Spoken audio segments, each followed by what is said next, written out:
firm dekat luar sana kan. Korang kaki mancing tak tahu dekat Johor ni kat mana nak sewa bot, betul.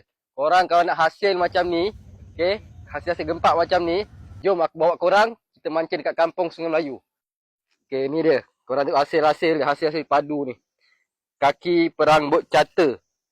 Icam dengan wan, nampak hasil-hasil dia. Kenggerong belang ada, kaci ada, kerapu ada. Okey. So, ini pengkalan dia. Jadi kalau korang berminat nak mancing dekat kampung Sungai Melayu, aku sarankan korang kontak nombor yang ada ni, korang screenshot. Okay, nampak ni. Inilah kawasan di kampung Sungai Melayu. Hasil dia memang terbaik. Korang boleh tanya customer-customer yang pernah mancing dekat sini. Okay. Dia kalau nak mancing sini, korang boleh pilih nak tekong, tak nak tekong. Tekong dia pun power-power. Dan juga bot dia ada macam-macam jenis. Daripada harga 100 sampai 1000. Okay, daripada saiz 17 kaki sampai berapa kaki aku tak sure. Korang boleh tanya dengan Icam. Jadi kalau korang berminat untuk mancing kampung Sungai Melayu, nak menduga lautan kampung Sungai Melayu, korang boleh kontak Icam. Ciao.